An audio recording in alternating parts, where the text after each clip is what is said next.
And you're listening to the Progressive Radio Network, PRN.FM. And this is Heart of Mind, radio for the new millennium. I'm Kathryn Davis. Today we have a very special guest, David Savauge, who is presenting a one-man show called EMPATH, opened at the Theaterlab in partnership with the Joy Effect. And this is a very special program that chronicles David's own spiritual coming out as an empath, a person hypersensitive to the emotions of others to the point of experiencing them as his own. And the story, the show, is part personal discovery and healing and part performance piece, in which he features readings with audience members. So that's pretty exciting. And it really just follows the chronicles of his life and a transformation from a skeptic to an empath. So welcome, David, to Heart of Mind. Thank you for having me. I love the name of your show.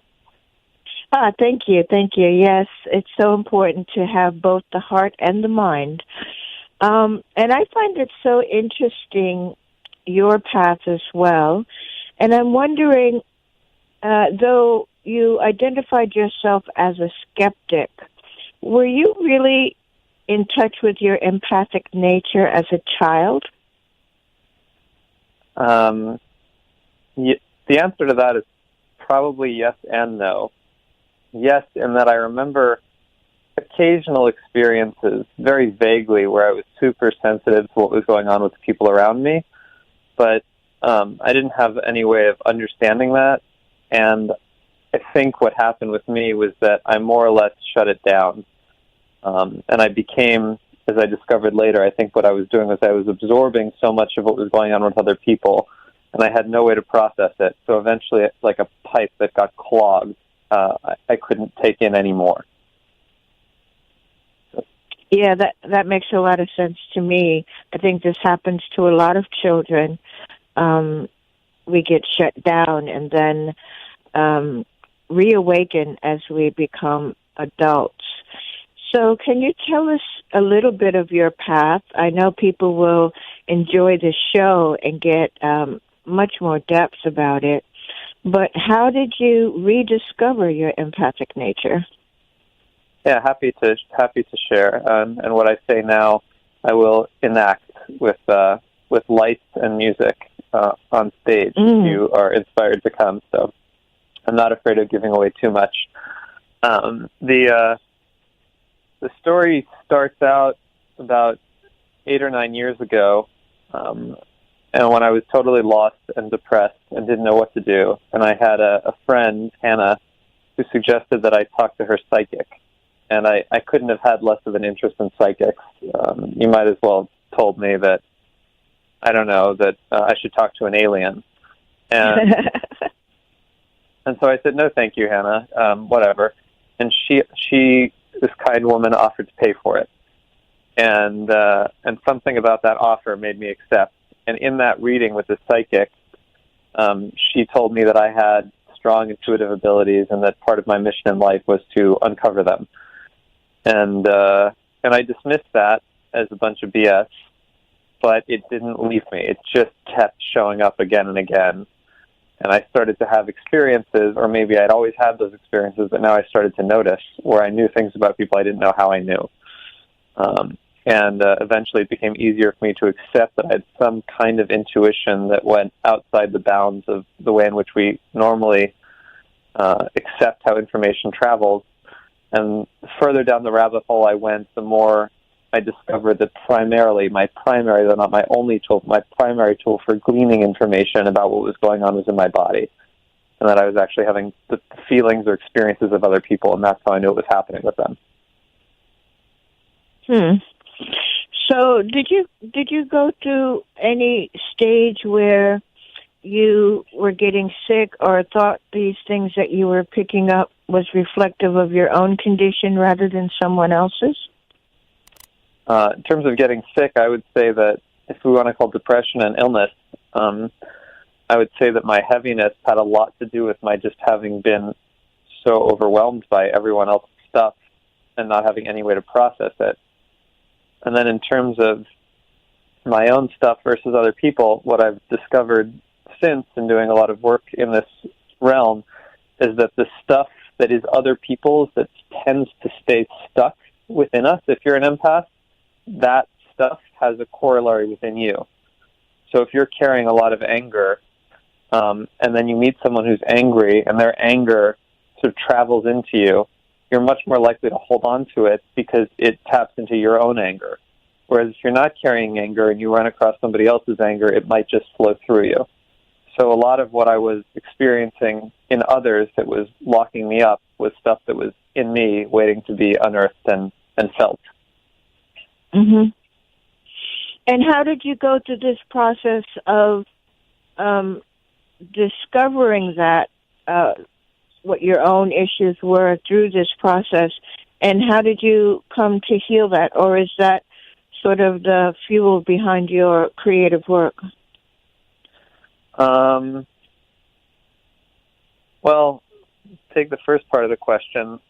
I did everything. When I was in a depressed state, I was one of those people who, for some reason, within my depressed state, I made a vow to do everything I could to get out of it. So I started meditating, eating well, and exercising, and doing yoga through sheer will. And this is not easy. When you're in a funk or really depressed state, it's hard to will yourself to do those things, but I was able to. And if you're not able to and you're listening, that's okay, too. I just happen to have the willpower. If you don't happen to have the willpower, don't beat yourself up. Depression's a bitch. But I did have the willpower. And that led me to eventually try plant medicine, which was really instrumental. Ayahuasca in particular. I've done about 50 or 60 ceremonies at this point of ayahuasca. For those of you who don't know what that is, I'm sure most of you do, but for those of you who don't, it's a tea that's originated in the Amazon that people drink now for healing. And it showed me this. It showed me how my emotions were stuck and how much of my emotions were others. And it taught me that if I wanted to release them, I had to go into them and experience them fully. And so I went through this. I learned how to do that through ayahuasca and then have applied that methodology when I'm not laying on the floor puking. So I would love to, if you could give us some description or explanation of your ayahuasca experiences. I mean, I am familiar with it. I haven't had an opportunity to try it, but I do think that people would want to know what this is like. There's a point where you get sick, but there's a point where the information that comes through is mind-blowing or can be awakening. Yeah. So the way it usually works is there's a ceremony. Ceremonies conventionally have been in Peru or in Colombia with the Shipibo tribe, but of course it's spread everywhere. Now you can find ceremonies in probably every major city. There's probably 10 of them going on tonight in New York, even though it's illegal, to be clear. But it's nobody's out there prosecuting it. So it's a thick, viscous, goopy tea that you drink. It tastes really foul, and then there's a feminine spirit that often comes in, though not always. And that feminine spirit guides you where you need to go. In my case, the first time I did it, I drank, and I was all ready to think through and figure out my problems. That was the state I was in. I was very mental. And the ayahuasca showed me that I was thinking entirely too much and that whatever I was suffering through was not going to be fixed in the mind. And she just started to contract my muscles. And when I say she just started to contract my muscles, I mean I had the experience of an entity or a being or a spirit coming through my body and pulling my muscles together and releasing them, and pulling my muscles together and releasing them. Whether that was my unconscious healing itself and then my conscious mind imagining a feminine spirit, or whether there's actually a feminine spirit working through my muscles, this seems immaterial. The subjective experience was that there was a higher intelligence. And in tensing and releasing my muscles, eventually emotions started to come out. It was as if I personally had emotions trapped inside my muscles. And that was incredibly illuminating for me. That's my experience, and that's exactly what I happen to need. Your experience, if you do it, will undoubtedly be different. It will be completely unique to you. And I have to say, since I'm essentially advertising for ayahuasca, it's been extremely helpful to me. It's also something to be extremely careful about in the following way. You want to make sure that the person who is pouring it, i.e. the shaman, is somebody you trust entirely, or somebody whom somebody you trust entirely trusts entirely. There are a lot of shady people out there taking advantage of people's desperation to heal and not knowing what they're doing and not providing safe containers for the healing of trauma and worse. So please be careful. And when you drink the ayahuasca, you're drinking the shaman's energy too. Well, that's a very good point. I really appreciate that. So when you were going through this experience of your muscles contracting and releasing, to me it makes perfect sense. I work with energy. I do energy healing and qigong and various ways. I understand how emotions and really history, events, and their consequences are trapped in the body.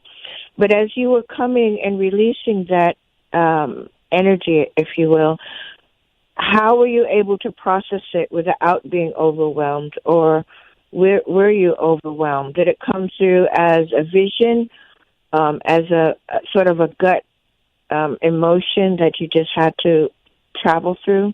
How did that happen? Oh, I love that question. It was the ayahuasca herself was giving me what I could handle. So the emotions that were coming up first were easy enough to process. Literally something like, oh, I'm irritated. Why am I so irritated? I'm irritated because I was at the coffee shop earlier and the barista was irritated when she handed me a cup of coffee, and I must have absorbed her irritation. So now I'm going to feel that irritation, and now it's released, and I feel just a little bit better. Nothing overwhelming about that process. And then as I went deeper and deeper, I got to deeper feelings within me that I needed more practice to process. And another way of looking at this is that nature has created this complex human machinery to heal itself naturally at the rate that it can handle. And there's this kind of like impulse or deep urge each one of us has to handle. And if we can tune into that urge, then we'll be able to process, then things will come up to the extent that we can process. Where things get off-center is when, to give an example, you go to a Tony Robbins event, and he, with all of his strength and power, says, go into your trauma. You can do it. Let's do this. And he opens wounds that aren't ready to be healed. And then you can get overwhelmed or shut down or worse, the trauma locks in even further. But if you can heed the more feminine, gentle, and loving approach to healing trauma, just following its natural flow, it will give you what you can handle. That's very good advice for people, no matter what method they're seeking out, certainly. And so you said you did this maybe 30 times over a period. About how long a period did you have these experiences with ayahuasca? Well, I've done it about 60 or 70 times at this point, and wow. Over the last 4 years. But I'm hesitant I was hesitant to say that, even though I've said it twice now, because ayahuasca was really good for me, but it's not the path for everyone. And the underlying principle wasn't let me go find plant medicine and drink it. It was let me go find what is calling to me and listen and follow and listen and follow. And so there's a lot that's special about plant medicine, but there's a lot that's special about what you were saying, Qigong or yoga or Reiki or any form of music therapy, improv. I mean, any form of work that allows you to process some of the deeper stuff that's going on inside you and that feels true to you is the path for you. And it could be that plant medicine is that path, but it could also be that because plant medicine is such a powerful tool, people are drawn to it who may not even be able to handle it, or it's not really right for them, or they put themselves in uncomfortable situations. So follow your own natural path of healing by listening to your intuition and seeing what calls you is more important than ayahuasca, I think. I certainly agree. I guess it is that I didn't, my natural curiosity about it, because it's not something that I've experienced. And so when I work with people, I work with people on a spiritual level, and I find the same thing is true.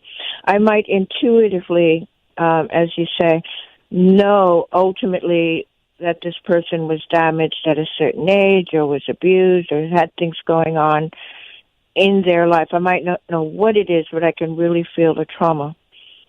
So I would never take that person into that trauma. You have to follow where the person is leading you, and inevitably it will be what they can handle. But also from the perspective of someone who is also a healer of self, going into the depths of my own journey as you go into your own journey, as many of our listeners are following that path of self-healing as well. So my question is not so much just about the ayahuasca either, but that there's a certain drive that would carry you into these experiences. And from my perspective, these wouldn't necessarily be what one might think of as a happy or a good experience. Oh. It strikes me that you're taking yourself, you're sort of diving into your pain again and again and again. I may be wrong, but no, you're right. But so there's a lot of that. Yeah, so that's really, I was looking for that kind of place that you're inspired to continue a path that in its essence is not the most comfortable. I mean, even just to re-experience the pain, but also I would imagine to face things about yourself that you don't necessarily want to believe is true or that you don't feel good about. So it seems like there's a lot of depths there that you experience in a relatively short period of time that people are taking their whole lives to process. So I guess I was just looking for something in there. I love that. Can I elaborate? Because I love where you were going. Yeah, please do. And I love what you were saying, by the way. It's so important for us healers out there, or intuitives, where we're sensing people's trauma. To see it is not to see it does not mean we should say it, and it's not our job to go around pointing a mirror at things that people are not yet able to see. I think a higher question than what is true is what is of service, what will truly help another person, and that's from the healer perspective. From the healee perspective, I'm curious, as you ask, about myself. Why was I so drawn to go all the way with this stuff? I feel like it wasn't exactly a choice. Maybe this just happens to be my journey in this particular life. I signed up for it. I think one of the reasons why I was able to make such progress in a relatively short amount of time with my own psychology was that I had always been desperately oriented around truth. And by that I mean my ego, for whatever reason, was invested in the truth. If this is true, I'm going to go with it. And that's rare. Most people's ego is not so invested in the truth. I would sabotage myself to hang on to a truth if it would have been healthier for me even to grasp onto a lie that was of more service. So I had this compulsion to see what is true, And that overrode what in other people might have caused them to not want to look inside. Oh, that's true. And for instance, if we'll take a really dark pattern of mine, you're saying things about myself I don't want to see. I've noticed I've had a multi-decade-long tendency to really make people feel extremely vulnerable in romantic situations with women, to make people feel extremely vulnerable without being vulnerable myself, and then leaving them there to great pain. And I've witnessed this pattern in myself many times. I've heard a lot of people, and I mean, it's really hard to see that about oneself. In other words, I've been a complete asshole. And I don't know. I don't know why I felt like sharing that, but I've been working on that, seeing that, trying to get to the heart of it, and trying to get to the heart of it with as little judgment as possible. What is really going on? Why am I doing this? What need is it meeting in me, and can I meet that need in a way that doesn't hurt people? And I think the last thing I want to say that's coming up is sort of good news and bad news. I'm pretty sure that the only way to fully heal yourself is to go through all the places where you're still holding pain and work through them. And once I discovered that, I couldn't go back. Like, okay, I have to go through everything. You know, there was a company that I started 5 years ago that's now worth a lot of money, and I was kicked out of the company, and it was really annoying and painful, and so I just sort of shut it out. And now the company is everywhere and very successful, and I keep trying to block it out. I don't want to deal with this. I don't want to see this. And that doesn't work.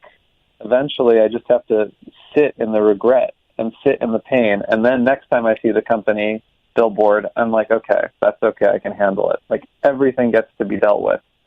And there's so much liberation on the other side of that, and integration, and feeling like one person instead of split all the time. Yeah, I could really feel that in what you're saying.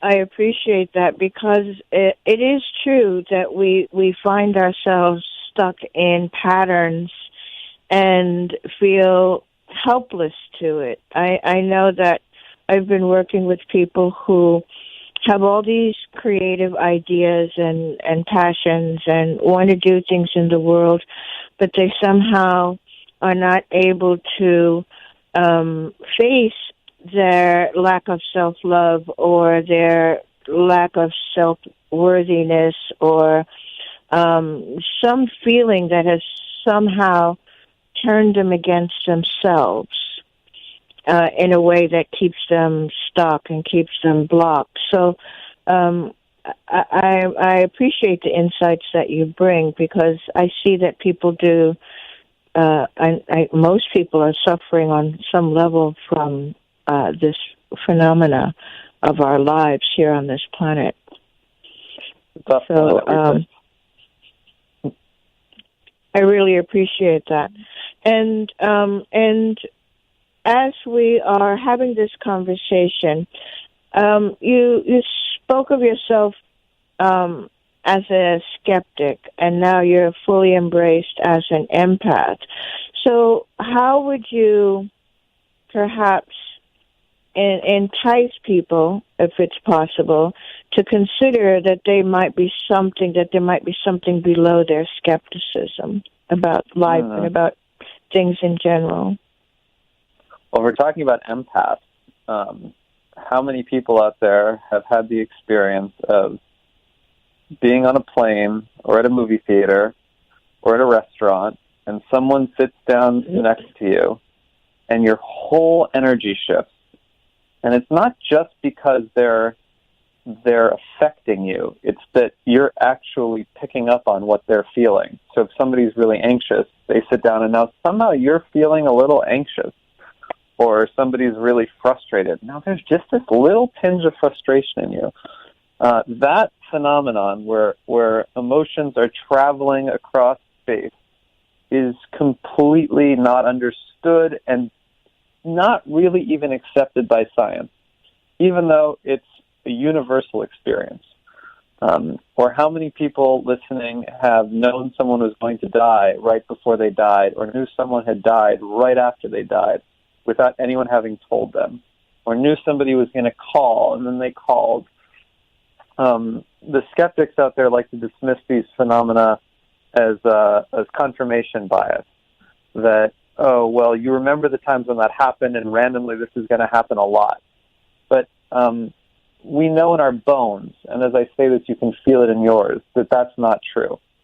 And if you think about it, except for in the last few hundred years in Western countries that have been dominated by this new paradigm of empirically provable, except for that little glitch in the history of humanity, and only in these places, everyone else has accepted that spirits can talk to you, that information can travel across time and space, that our ancestors are with us, that there are divine spirits here to help. These are universal truths that have only been discarded at the same time that we've also done the worst things we can do to nature and to each other. So we all know it. It's not so much about convincing people. It's just about guiding people to remember what they already know in their bones, and what every child knows, that the world is a magical place. And if you start to over-explain it, it loses its magic. And the magic is truer than the lab coats would have us believe, and we all know it. So true, so true. So thank you for that. I would like to talk more about your performance play, EMPATH. And can you speak how you developed this and how it grew?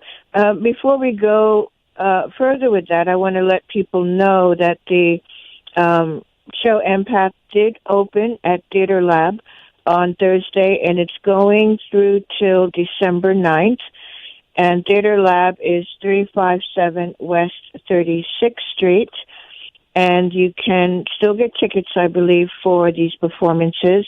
And when you go to our website, prn.fm, look for the archive page, Heart of Mind Radio, and you will have link there to get tickets, but also to find out about the show, the theater, the Facebook page. All that will be linked there. But David, can you give information basically for people if they just want to go right now and check out? Is there a website or something you'd like to give? Yeah, you can just go to, the easiest thing to do is go to my website. It's www.empath.nyc. Empath.nyc, and all the information is there. Great. And they can find ways to reach out to you if they should choose to, or connect with you once this theater performance is over. Excellent, excellent. So, tell us about how you made this creative expression out of your experience. I had this, I guess you call it a vision. I just had a vision of doing a play. And then as soon as I had this vision, this man named David called me out of the blue and said, "Hey, I like what you're doing. Is there any way I could help?" And I said, "I kind of want to do a play." And he said, "I'll finance it." It was literally that simple. The universe was like, "Here you go." And wow. And so before I had a script, I went to go look for a theater, and I found this. I knew I wanted it in a white space. So much of my show is about being transparent. I'm doing psychic or magical things, but I want the audience to feel that there's nothing up my sleeve. And in fact, there's nothing up my sleeve. There's no tricks. I'm just sharing what I get intuitively. And I felt like a white space would be good for that. And there's only 2 theaters in New York City that are white spaces, at least in Manhattan. And I went to both of them. And the woman who runs Theaterlab, this woman Orietta, and I just loved her. She's passionate and alive and exciting. And so I just said, this is it. And in April, I ran for three shows, and what I did was I just started telling my story to small audiences at first, just to get it ready, and then eventually to audience of 50 or 60. I just literally kept being like, I was in the East Village, and then I talked to the psychic, and I just kept saying it again and again until it cohered into a story. that's part of the play. And then the other part is these readings that I do in front of audiences, and I've been doing that for about a year. My readings are a bit dramatic. I use my body to express what it is the people I'm feeling are feeling. So I put these two pieces together, this narrative of my story and then readings toward the end of the experience. Mm-hmm. Yeah, that's pretty amazing, actually.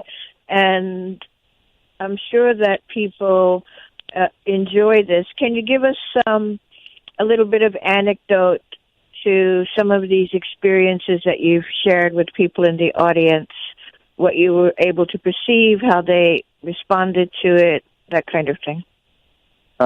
Yeah, happily. Last night, during the show, I do these little spot readings when I'm discovering my psychic abilities, where I start just going up to people in the audience randomly and saying, here's what I see for you.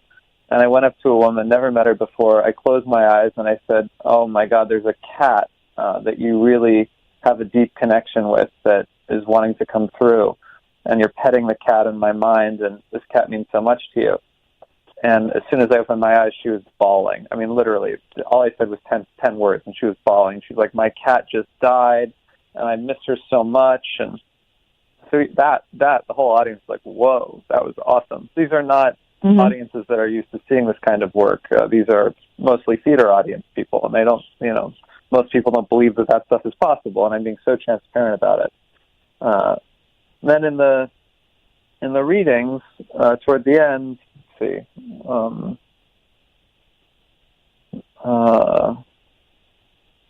trying to think of a good example. There was a woman who I read yesterday who I could feel was very sad about a relationship having ended, and she was the type of woman who normally is the woman you trust to tell you what to do, a very gentle and clear guide.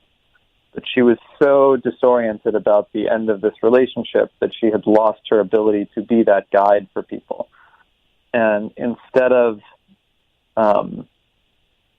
accepting how much this relationship had cost her, how sad she was about it, and allowing the fact that she couldn't be a guide, she was trying hard to show up as this guide and feeling disoriented and frustrated that she couldn't. And so what I was able to say to her was, let that go. This is the time now to be sad. And don't hold yourself to the standard of being your best self right now, according to your idea of what it is to be a best self. Just allow the relationship to be sad, and then when you're ready, you'll come back to being who you really are. But for now, accept your disorientation. And I think that was really helpful for her to hear. Those are a couple examples from the show last night. Yeah. Wow, that's amazing. And as you were speaking, actually, especially with the last example, it really made me think about how this confusion is massive in terms of our societies and how we're living in the world today. I think that you have a great gift, and you've worked very hard to bring it to a level of deep potential, its full potential. But can you speak to sort of how what you've learned can be, if this information could be put out there and expanded and understood, how it might impact people on a much broader scale? Because people are very confused. If there's one message, it's that what we're feeling is not up to us. This is the greatest teaching that I've had, and it runs up against so much garbage out there in the culture. People want to believe that they can choose how they feel, and you cannot choose how you feel. You can accept how you feel or fight how you feel. But the healing comes in the allowance of the experience and the acceptance of what's going on. Now, if you can't accept what's going on inside you, that's okay too. If it's overwhelming, that's okay. Don't force yourself. That's also going to cause more unnecessary pain. Distract yourself, and distract yourself with ways that are less destructive if you can. Like my friend was just broken up with by his girlfriend, and he's completely lost, and he's in a loop. He's like, what do I do? What do I do? What do I do? And there's nothing to do. He's just freaking out. And I'm like, dude, just take care of yourself and distract yourself. Let this pain keep flowing through you. And if it's too much, watch a movie. Like, go do something fun, and then you're going to be leveled again. I think what's going on is not just the intensity of the emotion, but it's that we problematize intense emotion. We hold ourselves to this absurd standard of being professional or being on top of things or being together and all that. This is just really this is just language for repression. We've prioritized the external over the internal, and I would like to see people prioritize the internal. What does my body need? What do I need as a human being right now? And if that means that I need to collapse and cry, then I'm going to collapse and cry instead of saying, well, what's wrong with me? Why am I collapsing and crying? Well, because you're hurting. But there's no reason for me to be hurting. No, there's a very good reason for you to be hurting, or else you wouldn't be collapsing and crying. So that's the essence of what I know about emotional well-being is feel it if you can, and if you can't, come back to it when you're ready, and whatever you're feeling is okay, and I'll go further. You don't even have a choice about it. It's just like what's going on through you. So accept it if you can. Well, that makes perfect sense because it ties back to what you were speaking of in the beginning about having all these emotions somehow trapped in our bodies, in the musculature, and probably in the organs, I would say, of past emotional trauma that wasn't allowed to flow and release. So at the very least, what you're saying is that let's not continue to do that. Oh God, let's not continue to do that. Yes. And as things happen. Yeah. And can we change the cultural narrative? Like, I mean, you go on Instagram and it's like you decide your own reality, and you walk into an office and give me an office that isn't results oriented. And what does results oriented mean? It means take whatever is personal and deep and intense to you and bury it so that you can get this goal.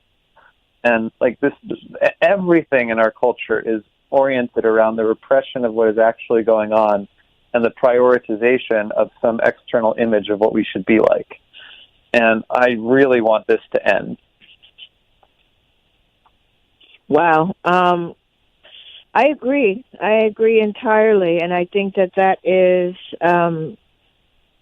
that really accounts for much of the suffering that I see and encounter, at least on that personal level.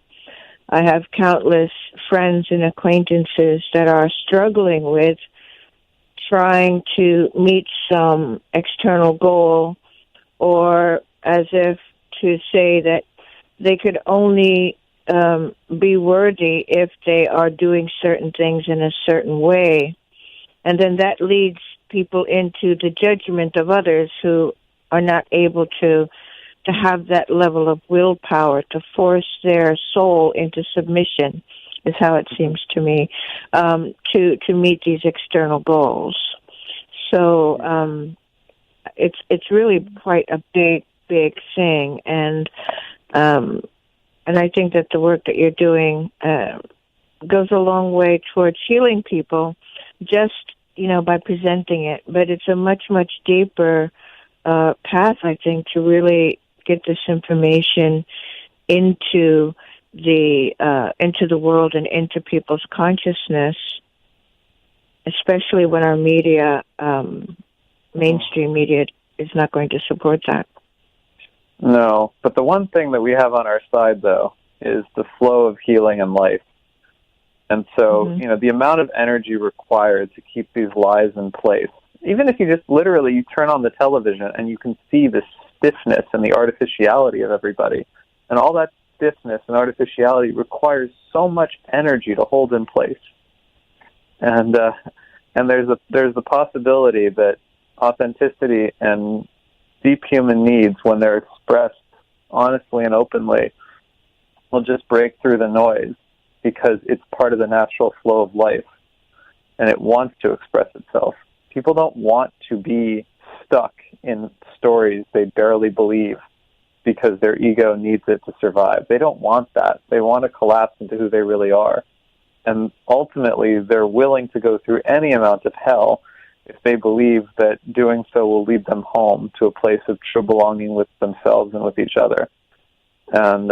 And if we can teach them that what they're going through is okay, and that who they are ultimately is okay, and what they've ever experienced just needs to be processed and healed for them to reintegrate as their true self, they'll do it. Yeah, I agree. Either that, or they'll break down to the level that they have no choice. Yes. And I think more, as often as not, that's what happens. That's true, that too. People, they hit the wall, and then they have to start putting the pieces together again. And hopefully people could realize before hitting that wall. But, sometimes that's the best way, or the only way. So it is kind of what it is. And just if you can speak briefly about just this concept of not just your theater performance, but the arts and creativity, I feel needs to be elevated as a true understanding of expression. So when I look at where we started with the ayahuasca, which is an ancient cultural tribal tradition, and other parts of those traditions are these other kinds of creative expressions, which are paintings, which you might see as wall paintings or statues, and dance and movement. And I think that people don't realize how much this expression, this creative expression, is a part of who we are as beings, and not something, that's just entertainment, though it can be entertainment. Do you have any thoughts on that? The most powerful transformations are rituals, and this is built into our DNA. Something happens when people gather around a campfire that's just super deep, and we've lost the campfire, but thank God we still have the theater, or we have dance, or we have music. I'm talking about the genuine expression of the human artistic impulse, not the consumerist destruction of said impulse for the purposes of breaking into your brain and establishing a brand. I'm talking about the real thing, and you know it when you feel it. And my heart is so full even thinking about it. I can't find words for it, but this is how we learn who we really are. It is through creative expression that we learn who we really are. And it's the exuberant allowance of some essential nature of ourselves and of the universal to flow through us. And how that comes through reminds other people who are in witness of it that they have that too, and that we are all connected to something beyond ourselves. So for me, it often flows through, hopefully you can tell in language.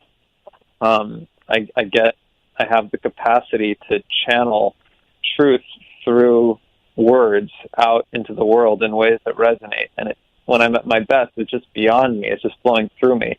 And for others, it's dance. And for others, it's music. And for others, it's acting. And it really doesn't matter what your modality is.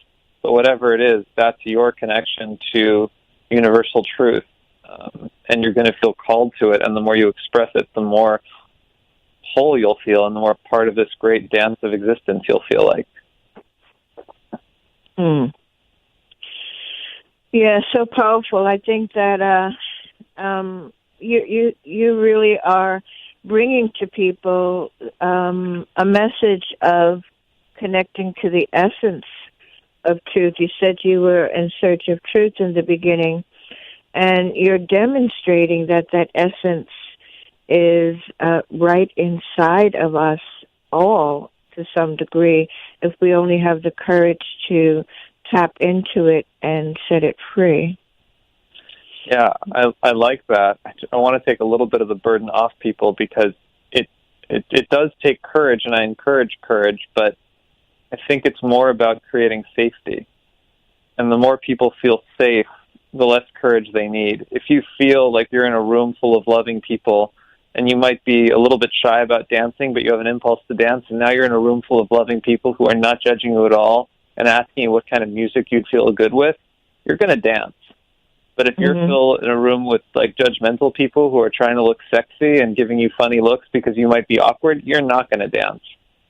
And so it's not so much a matter of, I don't want people to try to find courage. I want people to try to find safety. Go looking for places where, with the ayahuasca, like go looking for places where it feels safe for you to be vulnerable. And then it'll just start expressing itself.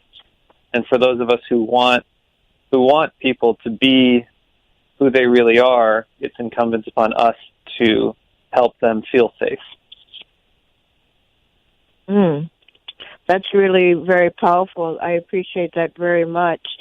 And just to remind everyone, we are speaking with David Savauge. Did I pronounce that correctly? Amazingly, you did. I'm impressed. And he has a one-man show called EMPATH, and it is at the Theaterlab. And the Theaterlab is, you can find it, let's see, it's on West 36th Street, 357 West 36th Street on the third floor. And you can get tickets still. It's open till December 9th. And I see here that there is a phone number I believe people can call. I'm looking at a web page here that's just on theater, and it says 866-811-4111, and I think that's connected to webovationtix.com. But as you said, David, they should go to your website, and that seems to be the very easiest solution. What is your website again? It's just empath.nyc, EMPATH.NYC. NYC. Okay, that is pretty easy to get to, I think. So empath.nyc will get you to the website, and you can find out so much more about this work that we've been speaking of today.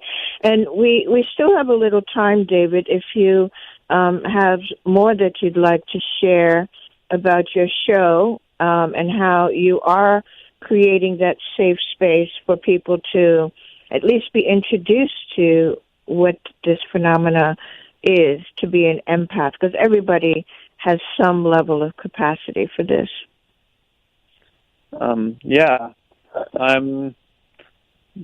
If you're somebody who knows you have certain intuitive abilities, you've known things you didn't know how you knew, you occasionally have the experience of feeling what other people are feeling, but maybe you don't have words for it, or you might be overwhelmed because you work with people a lot and you're good at it. When you're really good, you're great, but sometimes you shut down because it's too much, which happens often with teachers or social workers or psychologists, or anybody who really needs to be connected with people to do a great job at their job. If you're great at it, chances are you're going to go through periods where you're overwhelmed. And the reason you're great at it is because you feel intuitively what the other person is feeling. So by putting language to this omnipresent phenomenon and showing a degree of mastery with it, I'm inviting people to acknowledge these capacities within them and to go on their own journey to figure out how to work with it and process it in healthier and healthier ways. And for those of you who don't really resonate with any of that, that's fine. That was my journey. My journey led me to discovery of my empathic abilities, and your journey might lead you on a completely other path, and that's your journey, and that's just as good as mine.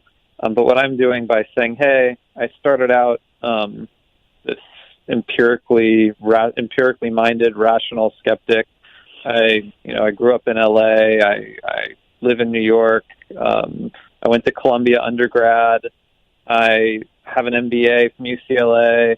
There's nothing in my background that I didn't grow up in a commune. Like I'm I'm a relatively normal Jewish kid, and so if my journey led me from an MBA at UCLA to being a semi-professional and now professional intuitive, well, just by healing what needed to heal and following the signs wherever they led, that can maybe inspire you to go on your own journey.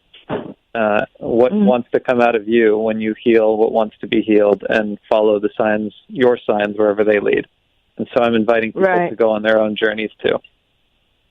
And as you say, whatever that cultivation and flowering becomes, nobody knows, because we're all different people. So I also want to remind people about EMPATH. It's actually directed by Kathryn Davis. Lighting and sound design is by Jake DeGroot. And the show is presented by Theaterlab in partnership with The Joy Effect. I like to give people their due, because nothing happens alone. We all work together to make this work.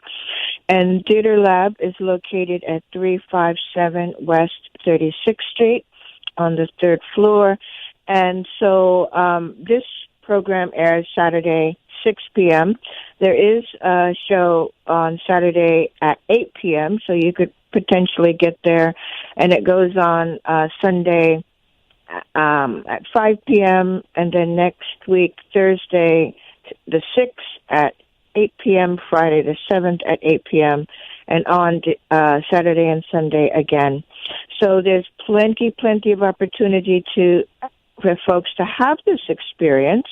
And also, I would say, it isn't necessary. Empathy is not required. I'm sure people can just go and enjoy this show. Absolutely. And for what it is. It's theater, and it's an experience in which you and your fellow theater goers will be in a safe place, and then you can just see what it is for yourself and enjoy it. And I'm sure everyone will walk away with something significant from this performance. And again, we're speaking with David Sauvage, and we are talking about EMPATH at the Theaterlab, 357 West 36th Street in New York, in Manhattan. So I'm really, really grateful and happy that you were able to join me today, David. It's been a great conversation. I'd love to talk to you again sometime. I super appreciate it. Thank you for having me on. This was a lot of fun for me. Excellent.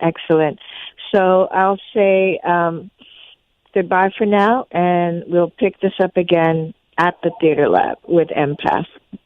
So Thank you so much. Care. Okay, bye-bye. Okay, bye. Thank you. You're welcome. Bye-bye. Really appreciate it.